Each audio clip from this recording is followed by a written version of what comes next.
Every divorce is not an ending. It is a ritual, a tearing of symbols, a burning of names, a bloodletting of illusions. The papers mean nothing. What dies is the mythology of the self. When she signs the final line, she does not walk away as the same woman who walked in. No, something in her collapses inward. A vacuum opens where certainty once lived, and into that vacuum, something ancient, something hungry, begins to whisper. You've seen it before, haven't you? The quiet, composed woman, once rational, restrained, who now moves as if pulled by an invisible tide. Her taste changes. Her eyes, once soft, now glint with a strange defiance. She begins to sleep with that kind of man, the one who seems to live outside the rules she spent years obeying, a man she never would have touched before. Why? Because the psyche does not seek comfort after destruction. It seeks balance. Data and studies, the neurochemistry of ruin. Modern psychology gives ancient instincts new names, words like identity reconstruction, self-concept change, and trauma-driven novelty seeking. But behind all the science talk lies one clear truth. When your life story falls apart, your brain starts searching for a new one. It needs a shock, a chemical jolt, something that feels alive. Studies in the Journal of Positive Psychology found that after a divorce, many people quickly start looking for new and risky experiences.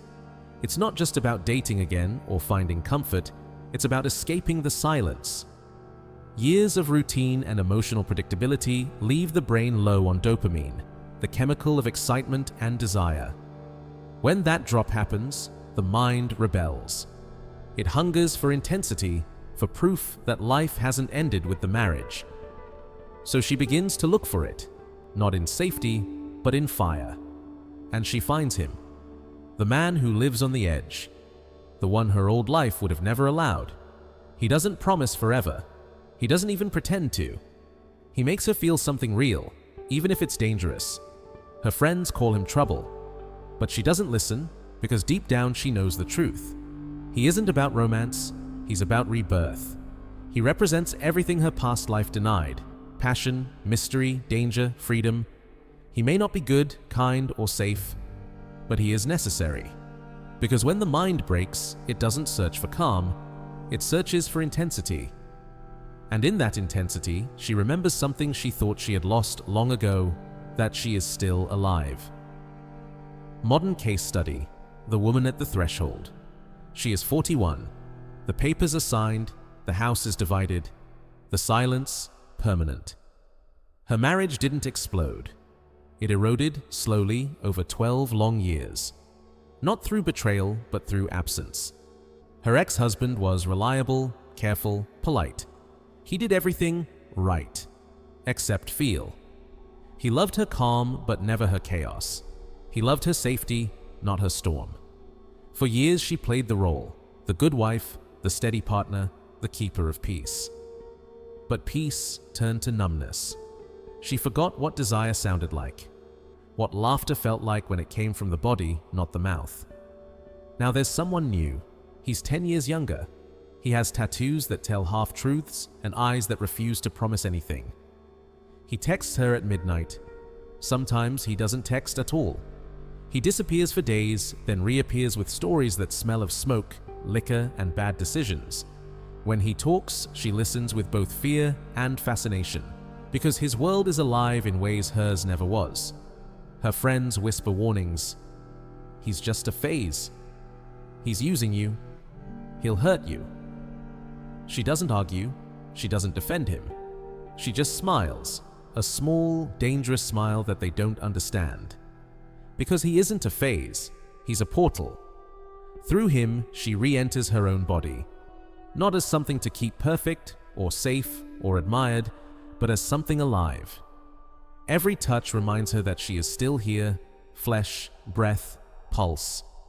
Through his chaos, she rediscovers her own wildness. Through his distance, she faces her own emptiness. He doesn't complete her, he cracks her open. And through that break, light begins to move again. She knows this won't last. She senses it even as he kisses her. His unpredictability is not a flaw, it's the warning label. He isn't her future, but he's not meant to be. He is the fire that burns the old skin away, the storm that shakes loose the ghosts of the life she outgrew. He is not a safe harbor, he is the wave that carries her to the edge of herself. And when she looks in the mirror after he leaves, she no longer sees a victim or a wife or a divorcee. She sees someone becoming. Deep in her mind, she already knows the truth. He will vanish as suddenly as he appeared. But that's not tragedy. That's design. Because his purpose was never to stay, it was to wake her. He is not her forever, he is her initiation. Deep psychological analysis. The shadow's revenge. Carl Jung once warned, "What you resist not only persists, but grows in size." He meant that the parts of ourselves we try to hide don't disappear. They wait. They grow in silence. And one day, when the right trigger appears, they return with a hunger that feels unstoppable. In many marriages, both women and men sacrifice parts of who they are just to keep the peace. They bury their wildness under schedules, their passion under manners, their truth under duty. The calm face of the good partner becomes a mask, polished, polite, perfectly controlled. But underneath, the forgotten self is pacing, restless, angry, starving. When the marriage finally ends, rebellion doesn't suddenly appear out of nowhere. It's simply unchained.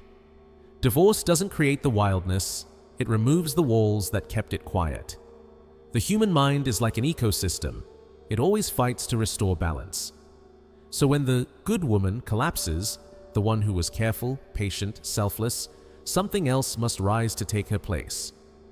That new self is what Jung would call the shadow, the part of the soul that holds everything we were told to suppress: desire, rage, freedom, danger, power. She is not evil, she is medicine, an immune response to years of repression. The world calls her reckless. Psychology calls her adaptive. Because what looks like destruction is often just correction. And then comes the shadow lover. He is not a mistake. He is a mirror. He carries the energy she lost, the courage to disobey, the thrill of risk, the indifference to approval. By merging with him, she touches her own shadow. She doesn't just fall for him, she reclaims the parts of herself she once gave away.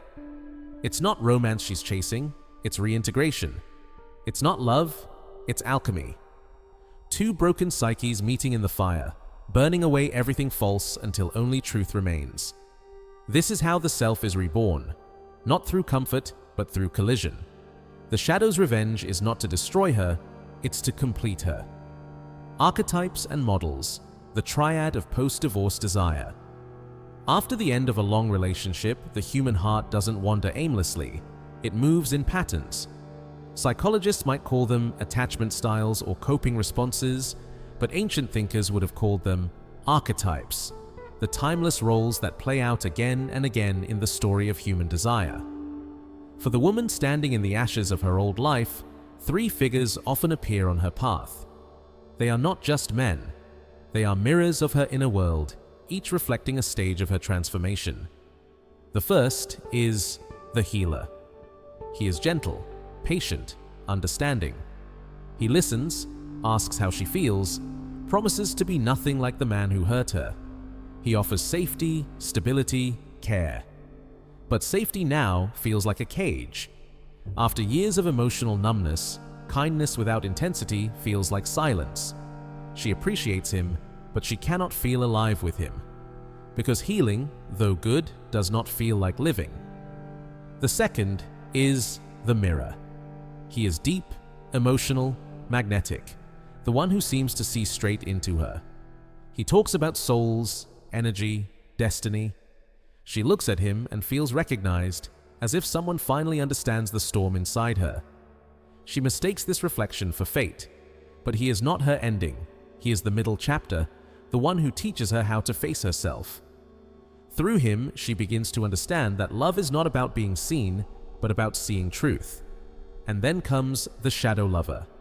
He is fire, unpredictable, untamed, intoxicating. He lives outside rules and by doing so reminds her that she, too, can exist beyond permission. He doesn't fix her. He doesn't even try. He breaks her open, and through that breaking, she begins to rebuild herself. He is both danger and deliverance. He is the storm that destroys what's false so that something real can rise. Most men think that after heartbreak, women want the healer. Soft words, gentle hands, a promise of safety. They are wrong. After devastation, people don't crave peace. They crave resurrection. They want to feel the pulse of life again, even if it burns. Because sometimes, only fire can remind you that your heart is still beating. Philosophical insight: the logic of the abyss. Friedrich Nietzsche once said, "You must have chaos within you to give birth to a dancing star." He meant that creation, real creation, doesn't rise from calm. It rises from collapse. Something must shatter before something new can be born. Divorce is that kind of chaos. It's not just a broken relationship. It's the fall of an entire world. Two people spend years building a shared story, a home, a rhythm, an identity. When that story ends, the universe they built together collapses. The self that once existed inside it begins to dissolve. And in that darkness, the mind becomes a womb for something new. Chaos, then, is not punishment. It's the midwife of transformation. This is where the shadow lover enters, not as a savior, but as a test. He is the embodiment of the void. He doesn't offer comfort, nor certainty, nor the quiet promise of forever. He offers something far more dangerous: change. To be with him is to stand on the edge of the unknown. He speaks to the part of her that has nothing left to lose. Through him, she faces the truth that transformation never comes wrapped in safety. Growth always begins with risk. And risk, by nature, feels like destruction. To the outside world, it looks reckless. People say she's lost her mind, chasing passion when she should be rebuilding. But the wise, the ones who have looked into their own abyss, know what's really happening. They understand that she isn't destroying herself. She's burning away what no longer fits. The shadow lover is not a reward for pain. He's the gatekeeper to rebirth. He doesn't promise happiness, he demands awakening. And through that chaos, a new kind of order begins to form. Not the quiet order of safety, but the fierce order of selfhood. So when she steps into the storm, it's not madness, it's instinct. Because the only way out of the void is through it, and only those who dare to walk into the darkness ever find the light that follows. Shocking. Hidden truth: what the shadow really wants. Here comes the part almost no one says out loud. The truth buried beneath all the stories of passion and awakening. The shadow lover, that mysterious magnetic man who seems to hold all the power, isn't truly in control either. He is not the master of the game. He is another player trapped inside it. He is drawn to her for reasons he doesn't understand. He thinks it's desire. He thinks it's conquest. But deep down, it's something else entirely. He wants to taste his own lost innocence through her chaos. He sees her standing in the wreckage of her old life, broken, glowing, unpredictable, and he feels something stir inside him. Her instability mirrors his own. Her rebellion makes his feel justified. She is the living proof of the disorder he hides behind confidence. They are not lovers in the traditional sense. They are mirrors in collision. Each looks into the other and sees the reflection of their own unfinished story. He devours her freedom because it reminds him of what he once had. She chases his danger because it reflects the power she once denied herself. Together, they are both trying to escape themselves. And in doing so, they circle back to their wounds. She believes she is reclaiming freedom. He believes he is reclaiming control. But the truth is darker, quieter, and harder to accept. Neither of them is free. They are both prisoners of their unhealed selves, acting out old scripts written long before they met. Scripts made of childhood scars, broken expectations, silent fears. What feels like destiny is often just repetition wearing a new face. They think they found each other, that fate brought them together. But fate had nothing to do with it. It was their wounds that recognized one another in the crowd. It was pain that made the first move. It was loneliness that wrote the message. And it was longing, ancient and unsatisfied, that answered. This is the hidden truth about the shadow's desire. He doesn't want her body or even her heart. He wants his reflection inside her ruin, because in her breaking, he briefly forgets his own. Tease of deeper revelation, the secret law of substitution. Every ending leaves an empty space, and nature, in all its forms, hates emptiness. The earth fills cracks with roots, the sea fills hollows with water, and the human heart fills its loss with something new. When love dies, it cannot simply vanish. The mind cannot live in a vacuum. Something must take its place. A feeling, a person, a purpose, even a lie. It doesn't matter what it is, as long as it feels alive. That is the secret law of substitution. When the sacred is lost, the psyche reaches for the profane. When order collapses, chaos takes the throne. When tenderness fades, intensity becomes the new god. It isn't about pleasure, it's about proof. Proof that life still moves, that something still burns where the old love died. So she reaches for the shadow lover, not because he is good for her, but because he is fire. He fills the silence with noise, the numbness with sensation, the emptiness with danger. He becomes the substitute for the love that once kept her whole. But there is another law, a second truth that most never live long enough to understand. The substitute must eventually be sacrificed, because substitutes are not meant to last. They are bridges, not destinations. The shadow lover's purpose is not to stay. He is the flame that burns away what remains of the old self. He destroys the illusions she still clings to: safety, dependency, the need to be saved. Through him, she learns that no one can complete her, not him, not the past, not anyone. And when the fire finally burns out, she will stand in the ashes, alone, trembling, but awake. There will be no more masks, no more substitutes, only the truth of who she has become. This is the cruel beauty of transformation. Something must be lost so that something greater can live. The shadow lover was never the destination. He was the initiation, the test she had to face to return to herself. And when she finally walks away, it will not be out of heartbreak. It will be out of completion. Because what she was meant to find was never him. It was the power that burns quietly inside her, now, at last, her own. The dark mentor speaks. So listen carefully.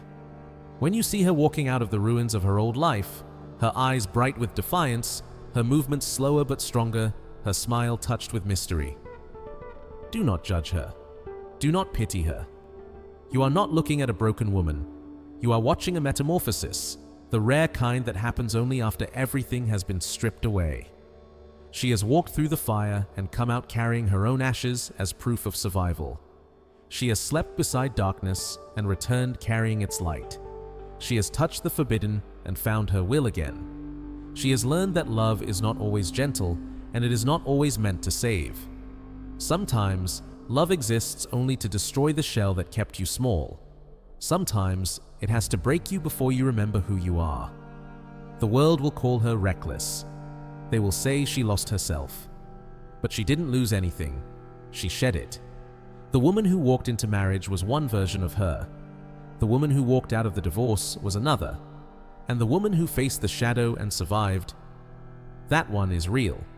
And if you are honest, you have done the same, haven't you? Maybe not with a lover, but with something else. A dream that consumed you, a habit that hollowed you out, a desire that nearly destroyed you. Every human meets their shadow lover at some point. It may not have a face, but it will always have a pull. A temptation that dares you to tear down who you were so you can discover who you might become. The shadow can take many forms: a person, a passion, a secret ambition, a craving, an addiction. It is the force that whispers, burn what's false, become what's real. And when you answer it, when you follow that call into the dark, you begin the oldest story in human history, the journey of rebirth. That is the hidden structure behind every great change. That is the law that governs all transformation. First, something must die. Then, something stronger takes its place. So do not fear the fall. Do not shame the chaos. They are part of the design. From destruction comes order. From surrender, strength. from darkness, light. She is not ruined, she is rewritten. And her story, though born in ashes, is the story of every soul that ever dared to start again. Remember this: rebirth does not come from safety. It comes from loss, from fire, from the courage to face what you've been running from. And this is only the beginning.